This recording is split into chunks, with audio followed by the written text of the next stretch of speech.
تو میری بات اثر کری جائے گی۔ انداز بیاں گرچہ بہت شوق نہیں ہے لیکن شاید کہ تیرے دل میں اتر جائے میری بات۔ تو وہ شعر ہے کہ اگر قبرستان، یہ بھی موت کا موقع ہے کہ قبرستان کسی جنازے کے ساتھ جاؤ تو یہ نہ کرو کہ فلاں چلا گیا، بلکہ یہ کہا کرو کہ ان قریب میری باری بھی آنے والی۔ کچھ اس ہستی کا مذاکرہ جو میں نے حدیث پڑھی، پہلے تھوڑا سا اپنے حبیب کی شان اور پھر ایک حدیث موت سے ریلیٹڈ۔ دیکھو آج ہم ایم این اے، ایم پی اے، ڈی سی، وی سی کو سمجھتے ہیں کہ ان کے پاس کیا اختیارات ہیں، ضلعی کمشنر کے پاس یا ایسے گورنر پنجاب کے پاس یا وزیر اعظم کے پاس کیا اختیارات ہیں۔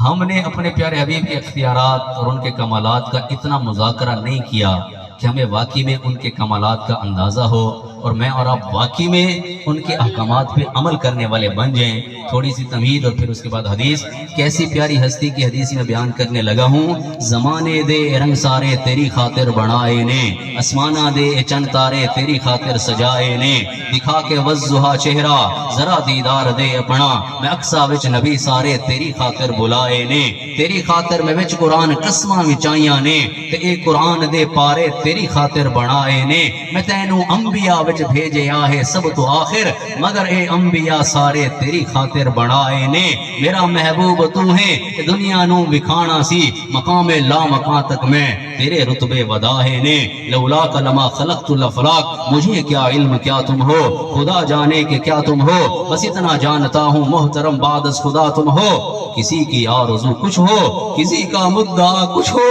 اے نبی جی ہماری آرزو تم ہو، ہمارا مدعا تم ہو، رسالت کو شرف ہے ذات اقدس کے تعلق سے، نبوت ناز کرتی ہے کہ ختم الانبیاء تم ہو، تمہارے واسطے اسعد کہیں بہتر ہے شاہی سے، بادشاہت سے بھی ایک بڑا سودا بتانے لگا ہوں، دل کے کان کھول کے سنیں، تمہارے واسطے اسعد کہیں بہتر ہے شاہی سے، کہ ایک ادنا غلام بارگاہ مصطفیٰ تم ہو۔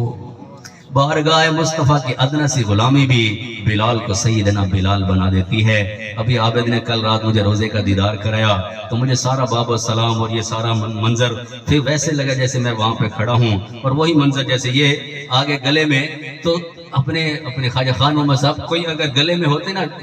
رومال وغیرہ، اس کو ایسے لپیٹنا، باب و سلام سے حاضری سنا دو، تازہ تازہ دیکھا ہے، تو ایسے مروڑتے مروڑتے جب گلے پہ پریشر آ جائے، اور اس کو ہم انگلش میں جیسے پھانسی چڑھانا، اسٹرینگولیشن، جب ہماری کیروٹر اور جگلر وینز پہ مین پہ پریشر آتا ہے تو انسان کے چہرے پہ لگتا ہے کہ یار یہ بڑی تکلیف میں ہے۔ تو اینڈ کیا ہوتا ہے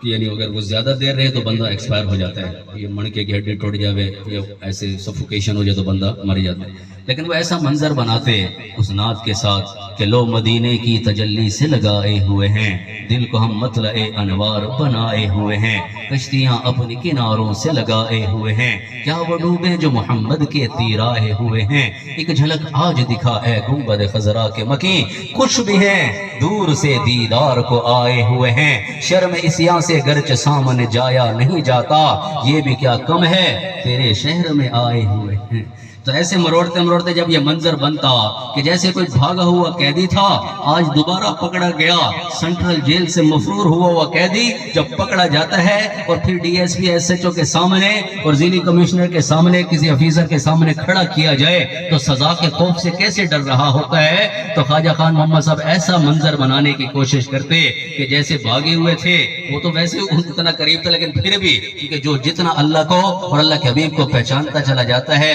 وہ اتنا زیادہ خوف میں بھی آتا جاتا ہے۔ اتنی بڑی ہستیاں اور میں نے ان کا کیا حق ادا کیا اور میں نے ان کے ساتھ کیا وفا کی ہے۔ تو پھر وہ ایسے کرتے کرتے جب بابا